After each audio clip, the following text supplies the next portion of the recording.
Ils ont pris l'homme de ma vie, en fait. Ils ont pris le futur papa de notre enfant. Je pense que la colère, j'espère qu'elle partira au fur et à mesure, en tous les cas. Mais pour l'instant, elle est présente et elle partira pas. Depuis 2 mois, Marie est dans l'attente. L'attente de l'arrestation de Mohamed Amra, l'homme le plus recherché de France. Son mari, Arnaud Garcia, surveillant de prison de 34 ans, a été tué dans l'attaque du convoi qui transportait le détenu. Marie s'exprime pour la première fois à la télévision. J'ai envie de pouvoir les affronter dans un tribunal et pouvoir aussi peut-être leur dire tout ce que j'ai sur le cœur. Même si peut-être ils s'en ficheront, mais même me soulager d'un poids que j'ai. Mais voilà, pour ça, il faut les retrouver. Pour l'instant, c'est pas le cas. Plus les jours avancent et plus je me dis qu'on le retrouvera peut-être jamais, en fait. La journée du 14 mai avait commencé comme d'habitude pour Marie, aide-soignante, et son conjoint Arnaud, qui travaille depuis 3 mois dans une unité spécialisée dans le transfert de détenus. Il quitte le domicile familial à 4h30 pour prendre en charge Mohamed Amra, qui doit être transféré de la prison d'Évreux au tribunal de Rouen. À 11h09, au péage d'Incarville, un commando de 5 hommes attaque le fourgon pénitentiaire avec des kalachnikovs. 2 surveillants sont tués et 3 autres blessés. Une 50aine d'impacts de balles sont retrouvés. Arnaud se trouvait du coup au bord du 2e véhicule côté passager. Il était assis sur son fauteuil. Il n'a même pas eu le temps de sortir. Il a été tué d'une balle dans la tête. Je connais Arnaud et si on lui avait dit de lâcher son arme, il l'aurait lâché. Comme tous ses autres collègues, je suppose, de toute façon. Quand on arrive avec des kalachnikovs, pour moi, c'est comme si on partait à la guerre. Alors que là, ils étaient 5 surveillants dans 2 véhicules complètement inoffensifs et non blindés. Donc ils sont arrivés comme si ils arrivaient à la guerre pour tuer des gens. Un acte de guerre et un homme en cavale. Mohamed Amra, 30 ans, surnommé La Mouche, reste introuvable depuis le 14 mai dernier, malgré la mobilisation d'une centaine de policiers. Cette semaine, le ministère de l'Intérieur a lancé un appel à témoins, à la recherche de la moindre information qui pourrait permettre l'identification du commando.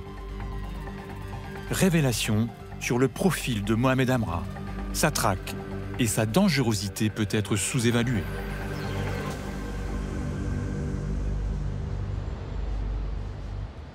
Mohamed Amra a été élevé dans ce quartier. Parents divorcés, une sœur, de courtes études et une première condamnation dès l'âge de 15 ans pour vol. Puis les délits s'enchaînent, essentiellement des cambriolages.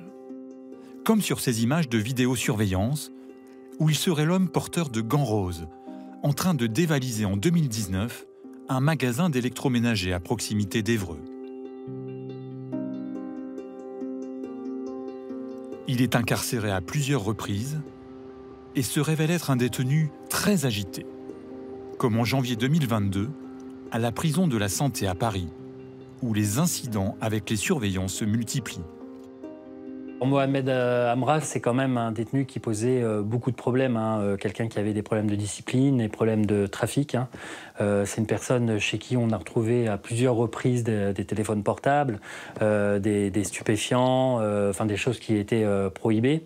Et puis il y avait aussi un problème de comportement vis-à-vis des personnels. Il y a eu des mots déplacés, des gestes déplacés, des crachats, des insultes, et même vis-à-vis d'autres détenus. Les portables, on n'en a pas trouvé qu'un seul. C'est une petite dizaine quand même sur 1 an et 9 mois. Il y a eu également la découverte d'une chicha, et c'est vrai que ça interpelle. Mais en fait, il faut savoir qu'on a énormément de projections tous les soirs, des drones qui vont carrément au niveau des fenêtres des cellules et qui, comme ça, par morceaux, arrivent à livrer en quelque sorte à la fenêtre même du détenu pendant la nuit des objets tels que des chichas.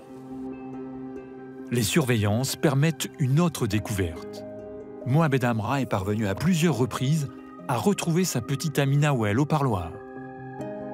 Celle-ci n'avait pas de permis de visite, mais a utilisé celui de la sœur du détenu en usurpant son identité. Plus étonnant encore, le détenu aurait poursuivi ses activités criminelles depuis sa cellule de la prison de la Santé. Comme en juin 2022, informé d'une livraison de 94 kilos de cannabis à Marseille, il aurait envoyé une équipe pour dérober la marchandise. L'opération tourne mal. Le vendeur, Ugur, 32 ans, est tué. Son corps est un temps entreposé dans cet immeuble qui abrite un institut de beauté où a travaillé la petite amie de Mohamed Amra, Nawel. Le lendemain, le corps du vendeur de cannabis est retrouvé par les policiers dans cette fourgonnette incendiée. Et dans le parking souterrain de cette résidence, 94 kilos de cannabis sont découverts. Mohamed Amra aurait alors envoyé un émissaire pour réclamer une rançon à la femme d'Ugur en faisant croire qu'il était encore en vie. La famille a été rendue destinataire d'une photographie de cet homme torse nu, la tête dans un sac, avec une demande de rançon. Une somme de 300 000 € qui va être demandée. Le sac n'avait en fait pour but que de dissimuler la balle qu'il avait prise dans la tête. Pour l'avocat, Mohamed Amra agit alors depuis sa cellule comme un chef de bande disposant d'hommes de main. Il est non seulement à la tête d'un trafic, mais il est à la tête de cette expédition criminelle. C'est une évidence. C'est lui qui tire les ficelles, c'est lui qui prend les décisions, c'est lui qui règle ses comptes, ou qui estime devoir régler ses comptes. En tout cas, c'est lui qui est le principal responsable identifié à ce jour dans ce dossier. Mohamed Amra est mis en examen dans cette affaire, ainsi que sa petite amie Nawel, soupçonnée d'avoir fourni un appui logistique. Une dizaine de complices présumés sont également interpellés.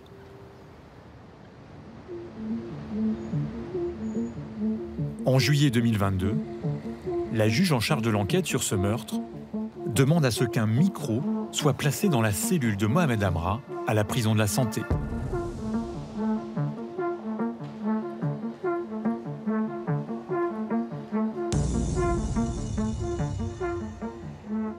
Actif pendant 6 mois, ce dispositif révèle l'étendue des trafics et l'envergure de Mohamed Amra dans le milieu du banditisme.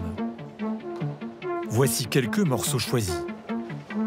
On l'entend insulter l'un de ses lieutenants, présent sur un point de deal, à qui il reproche de s'être baladé avec de la drogue. À 15h09, t'avais les affaires dans tes mains et t'es parti. Je vais te niquer ta mère, je vais te tuer, fils de pute.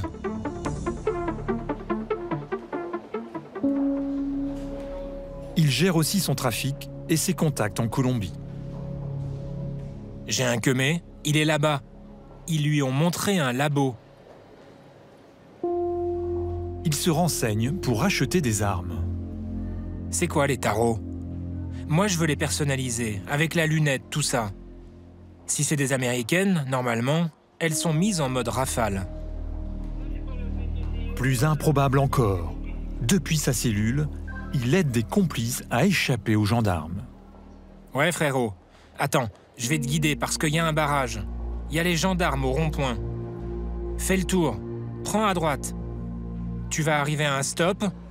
Après, en gros, il n'y a rien. Tu fais droite. Surtout, Mohamed Amra met sous pression ses débiteurs et concurrents. Comme ce trafiquant qui lui doit de l'argent et que ses hommes de main viennent de kidnapper. Tu vas me cracher de l'argent ou je te nique ta mère à la pute. Je vais te montrer, moi, si j'ai ton temps. Ta main, je la pète au marteau. Ton genou, je l'enlève. Tu crois que j'ai 12 ans? Tu vois? Tu vas cramer le petit comme ça? Tu crois que je suis Coluche? Tu vas me payer, tout de suite. Après cette conversation, il demande à ses complices de violenter la victime. Quand vous appelez la famille, Vous lui attrapez l'oreille et le bras, juste qu'il crie « Aïe !» T'as capté? Faites-lui bien mal. Et après, vous raccrochez. Comme ça, ils vont être en panique. Un an avant son évasion, d'escroquerie en trahison, les morts se multiplient autour de Mohamed Amra. En juillet 2023, il aurait commandité le meurtre d'un ex-associé, devenu concurrent, un certain Urus, à Marbella en Espagne. La scène, qui se déroule en pleine journée, a été filmée par un riverain.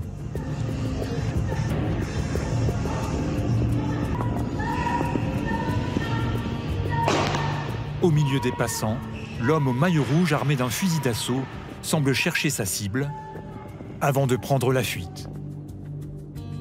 Une semaine plus tard, pour se venger, Urus aurait organisé une expédition punitive dans un quartier d'Évreux. La cible, des connaissances de Mohamed Amra. Ce jour-là, il y a des hommes armés, qu'on peut appeler des tueurs professionnels, qui ouvrent le feu sur un véhicule. Dans ce véhicule, il y a 3 personnes, dont mon client. 2 sont morts et le 3e a été grièvement blessé. Le type d'arme utilisée, Kalachnikov, calibre 7,62, avec des dégâts considérables sur le véhicule et sur les corps humains. Quand on utilise ce type d'arme, on ne peut pas imaginer autre chose que de tuer les gens.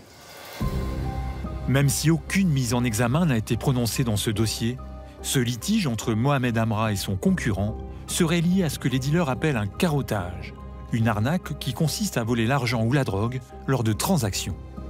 Ce sont des choses assez fréquentes et qui souvent conduisent à des règlements de compte lorsque les personnes qui ont osé carotter sont identifiées, repérées. Ça se termine souvent mal, oui. Mon client n'avait jamais participé à une tentative d'assassinat, ni en Espagne ni ailleurs. Et je pense en effet qu'il s'agit d'une erreur et qu'on s'est trompé d'individu. Je pense que c'est un dommage collatéral, oui. Le profil de Mohamed Amra colle avec ce type de fait. Trafic de stupéfiants, représailles, règlement de compte. On essaye de gagner des territoires, on essaye de s'approprier la marchandise du voisin. Et ça se termine dans un bain de sang. Dans un bain de sang, et des innocents sont victimes de ces règlements de compte. Et c'est ça qui est terrible. Alors que Mohamed Amra était sous étroite surveillance en détention, les autorités ont-elles pris la mesure de sa dangerosité? Le 7 mai, une semaine avant son évasion, il est condamné par le tribunal d'Évreux à 18 mois de prison ferme dans l'affaire des cambriolages avec les gants roses. Une audience publique au cours de laquelle Lamouche semble faire profil bas. C'est un prévenu tout à fait classique, qui se comporte sans incident, sans difficulté particulière. Il m'a donné l'impression d'être un garçon parfaitement cortiqué, qui était apte à donner des réponses tout à fait intelligentes à la juridiction. Il comprend vite, il répond aux questions de façon adaptée, ce qu'on attend d'un individu intelligent. Non, c'est loin d'être un idiot, Mohamed Amra. Monsieur Amra, il n'était pas dans une posture où il allait tenser la juridiction, fanfaronner, la piquer au vif. Il est resté sur sa ligne qui, écoutez, moi, Monsieur le Président, je vous dis que je n'ai pas participé. Il ne m'est pas apparu, si vous voulez, comme quelqu'un, comme il est présenté maintenant et comme on voit la réalité de ce qu'il pourrait être, relevant du grand banditisme. Pourtant, quelques jours plus tard, les surveillants de la prison d'Évreux, où il a été transféré, font des découvertes inquiétantes. Le 13 mai, la veille de son évasion, ils retrouvent un portable dans sa cellule et s'aperçoivent qu'il a scié l'un de ses barreaux. Placé au quartier disciplinaire, il en est extrait le lendemain pour être entendu par une juge d'instruction du tribunal de Rouen dans une affaire de tentative d'assassinat. C'est lors de son retour vers la prison d'Évreux que le convoi est attaqué. Fin 2023, l'administration pénitentiaire avait placé le détenu en escorte niveau 3, prévoyant des policiers en plus des surveillants pour ses transferts, comme le stipule ce document. Mais le jour de l'évasion, aucune force de l'ordre n'accompagnait le convoi. Le ministère de la Justice a lancé une enquête interne sur d'éventuels dysfonctionnements dans la prise en charge de Mohamed Amra. Ces conclusions devraient être rendues publiques dans les prochains jours. Mais au sein de l'administration pénitentiaire, les surveillants déplorent ne pas avoir été informés des éléments issus de la sonorisation de la cellule de Mohamed Amra. Si on avait su qu'il y avait cette volonté d'acheter des armes de guerre, la gestion de cet individu aurait été tout autre par la pénitentiaire. Si on avait su ce degré de dangerosité, on aurait pu sauver la vie de mes collègues. Cela fait 2 mois, jour pour jour, que Mohamed Amra s'est évadé. La Direction nationale de la police judiciaire exploite tous les indices relevés sur la scène de l'attaque du commando et sur les 3 voitures utilisées, dont 2 ont été retrouvées incendiées dans les environs. Elle analyse aussi des dizaines de millions de connexions téléphoniques. Les enquêteurs sont persuadés que le fugitif est bien vivant et que son évasion a été finement préparée. Selon nos informations, la veille des faits, il aurait même pris le soin d'appeler sa petite amie Nawel, incarcérée au Baumette dans l'affaire du meurtre de Marseille, elle aussi disposait d'un portable clandestin. Elle aurait raconté aux surveillantes une partie de leur conversation. Il m'a dit « S'il m'arrive quelque chose, je veux que tu saches que je t'aime. » Concernant l'évasion, elle aurait affirmé ne pas être au courant, tout en lâchant « J'ai peur pour moi et ma famille. Il aurait dû juste partir comme c'était prévu, mais ne pas tuer. Maintenant, il m'a mis dedans. »